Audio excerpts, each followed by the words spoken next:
I'll do like social media, but I'm also gonna go once in a while to some networking events, and I'll do the podcast, and I'll speak to my clients and things like that.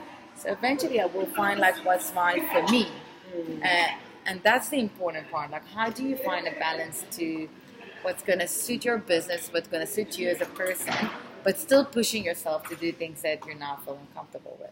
And I think looking for ways to build your client base where you are taking some out of your comfort zone and doing a minimal amount of spend and making sure that it is your right target market, because then you also want to keep within your rate. So if you charge a certain rate, that's what you charge. I'm a big believer in that. I'm not a believer in giving away what it is you do. I believe in giving away value. And if you're blogging or you are vlogging or something like that, you're giving away content which is value. But the actual service itself, I believe that if you have a rate, that's the rate. Where it comes in is the negotiation of it. So in other words, if somebody says, okay, my budget is X, and I'll say, okay, so this is what I charge. We'll say, okay, well, how about instead of coming for coaching once a week, why don't you come every 2 weeks? So they're still spending the same. I'm not cheapening what I do, and it's kind of a win-win for both. So with here, I a bit disagree with you, because I will do some adjustments in my rate because I really want to help my clients, and I do understand where they're coming from. Mm-hmm. But I will find a way to balance it in other things, yes. But also, like, I'm taking under consideration that also, like, when you start a business, the things that you can start from a certain place and then go up and build yourself up. So it's also part of it how you build yourself in it. Because yes, it depends on your product. There's stuff that service. I'm really So like if I look at my side on the market, so there's stuff I cannot give a more discount, but there's stuff that I can do. Can count towards my clients and can try to help. So if I can do it, I will do it. But I also believe, for example, business opportunities we're talking about, how to find. So let's say there's like different events that are happening all the time, and you can contribute to that and donate like a prize, like a one-on-one with you or what other things. That's great. So that's a way for you also. You give something, so you feel good also with yourself. Let's be honest. The second part is that you're actually exposing yourself to a new community, a new target audience, and something like, and it's a mix of things. And by going there and give it, you can be opening yourself to more business opportunities. Oh no, I agree with you on that. I totally agree. I think giving yourself, sounds a bit strange, but giving yourself away as a prize, like a door prize or whatever you want to call it, I think that's a great idea, because somebody may have experienced or gets an opportunity to experience what it is you're offering, which maybe ordinarily would not have done it.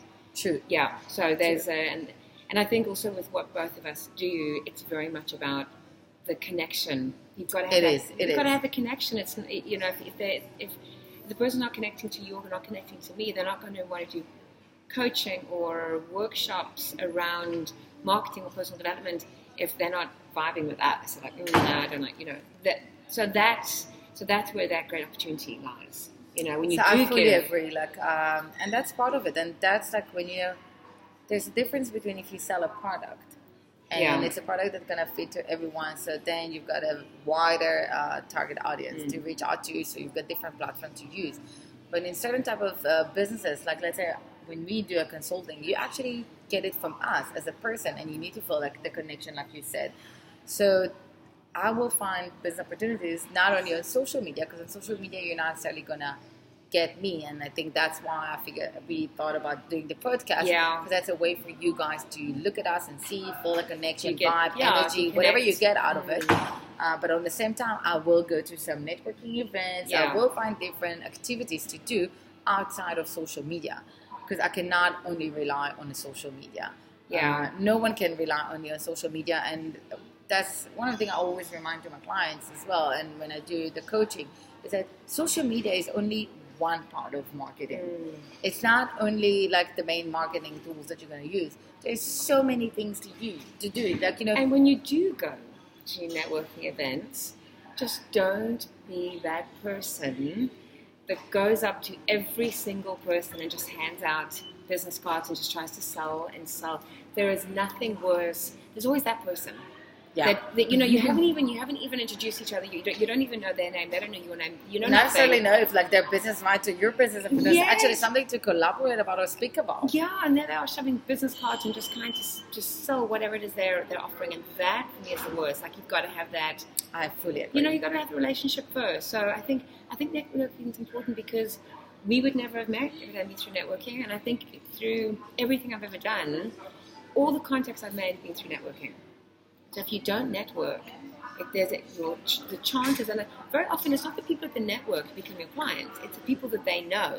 But if you don't put yourself out there, they're not going to know who they're going to know who they're going to know. So there's no spin-off, right? Yes. Yeah. And again, even if you're selling a product, and I know we both do service, so it's easy for us to speak that side, but even if you have like a product, yes, go to your networking, teach other people about your product. Yeah. Sell them the idea behind your product. Why have you decided to, sell this specific product or products? And you do that, and then they think, oh, you know what, that's actually a good product. Maybe I want to buy it as a gift. Maybe I want to, I've got a friend. It's like all the time. The beautiful thing with the product, and actually I wouldn't mind maybe one day having a product. I have no idea what it would be. But the beautiful thing about a product is it's a touch, taste, feel. Well, I suppose taste depends on what it is. I get that. But it's a whole experience. So you're going to someone, you're going, here, this is what I've got, and they can have the whole experience where they can take it away, as opposed to a service where you're going, okay, you can't touch it, taste it, feel it, but you can have the experience of it. So it's so much harder with a service, whereas with a product, it's way easier, especially at networking events, especially...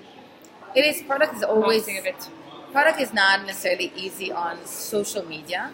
I'm going to apologize for a bit noise that's maybe going to be now. But product is not easy to sell on social media versus a service. Yeah. Although, you know what, when I think about it, service is also not that easy to sell on social media, because you want to know who's the service provider. Yeah. Like if there's a connection, if there is like a vibe over there. But a product, and also it depends on the type of product, a lot of people want to touch and feel it, as you said. So you find you've got different, you can go to markets and do it in different markets. You can have companies that are doing like a day that they're selling. Or you can stock it in another shop. You can contact another, I was going to say supplier, maybe not supplier, but another shop and say, depending what your product is, can I stock my whatever here? And you pay them. It is, and you know what, and that's what I said, like, it's up to you to create opportunities. So let's say I'm selling a product, and I'm walking now in a shopping center, and I see a store that sells something similar, or like the same vibe, or the same look and feel out of it. So nothing will happen to me. Yes. Yeah. And nothing will happen if I'm actually going to get inside to the store and I'm going to ask them, who's the manager here? Can I offer something? Can I show something? Just do that. Walk. Yeah, so it's not easy to come and do it. Yes, you need to push yourself. But it's going to be worth it. Because if, let's say, out of like 5 stores, one will say yes. You open yourself maybe to even a more. bigger opportunity. Yeah. I just get like I always prefer to go to the lower number. Okay. So you won't be that disappointed. Okay. Chances could be a little bit more than 5, but yeah. I mean, let's say out of 5 that you offered your product to, 1 will agree. So let's say for every 5 you're going to offer, 1 will agree.